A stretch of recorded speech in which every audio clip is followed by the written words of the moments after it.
Seorang pria memainkan ponselnya di kereta bawah tanah, tapi tiba-tiba ponsel itu mulai meleleh di tangannya. Dalam sekejap, ponsel itu berubah menjadi pasir dan tanah. Saat itulah dia menyadari bahwa ponsel orang-orang di sekitarnya juga mulai menghilang, tapi tak seorang pun menyadari keanehan itu. Diliputi ketakutan, dia berlari keluar dari kereta. Saat melewati telepon umum, tiba-tiba telepon itu meledak, dan telepon di dalamnya lenyap tanpa bekas. Panik, dia bergegas masuk ke sebuah toko ponsel, tapi yang dilihatnya membuatnya melongo. Ponsel-ponsel di rak telah berubah menjadi buku, dan toko ponsel itu kini berubah menjadi toko alat tulis. Kemudian rasa sakit yang tajam menusuk kepalanya. Ingatannya tentang ponsel mulai hilang, seolah-olah ponsel tidak pernah ada di dunia ini. Dan semua ini terjadi karena dia membuat kesepakatan dengan malaikat maut. Untuk setiap hari tambahan dia hidup, satu hal di dunia ini akan menghilang. Namanya Yoshiro. Dulunya, dia hanyalah seorang tukang pos biasa. Suatu hari, saat sedang mengantarkan surat, pandangannya tiba-tiba buram. Dia jatuh pingsan, kemudian di rumah sakit, dokter memberinya kabar buruk, dia menderita tumor otak ganas. Waktunya tidak banyak lagi. Diagnosis itu menghantamnya seperti petir. Dia merasa putus asa dan tidak bisa berbuat apa-apa.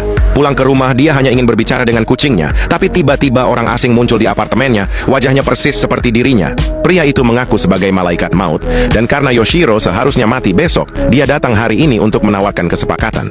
Yoshiro bisa memilih satu hal di dunia untuk dihilangkan, dan sebagai gantinya, dia akan mendapat satu hari tambahan untuk hidup.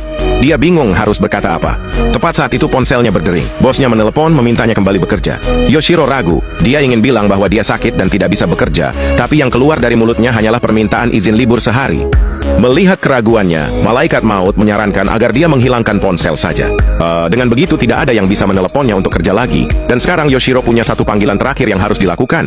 Dia membuka daftar kontaknya dan memilih untuk menelepon mantan pacarnya. Mereka bertemu di depan bioskop. Saat membicarakan kenangan lama, ada raut kesedihan di antara mereka. Yoshiro memilih meneleponnya karena begitulah cara mereka pertama kali bertemu bertahun-tahun lalu. Waktu itu dia sedang menonton film di rumah. Gadis itu salah memencet nomor dan malah terhubung ke nomornya. Mereka akhirnya mengobrol berjam-jam. Ternyata mereka punya banyak kesamaan. Sejak hari itu mereka tidak pernah kehabisan topik. Panggilan telepon mereka bisa berlangsung berjam-jam, kadang dari sore hingga subuh. Lambat laun, mereka jatuh cinta. Mereka sangat bahagia. Bahkan setelah menghabiskan hari bersama, mereka masih menelepon sampai larut malam. Tapi kebahagiaan itu tidak bertahan lama. Mereka putus di tahun ketiga, dan Yoshiro tidak pernah meneleponnya lagi sampai sekarang. Dia ingin memberitahunya bahwa dia sakit, tapi sebelum sempat mengatakannya, malaikat maut muncul lagi. Dan kali ini dia mengungkapkan sebuah rahasia mengejutkan. Apakah yang dikatakan malaikat maut?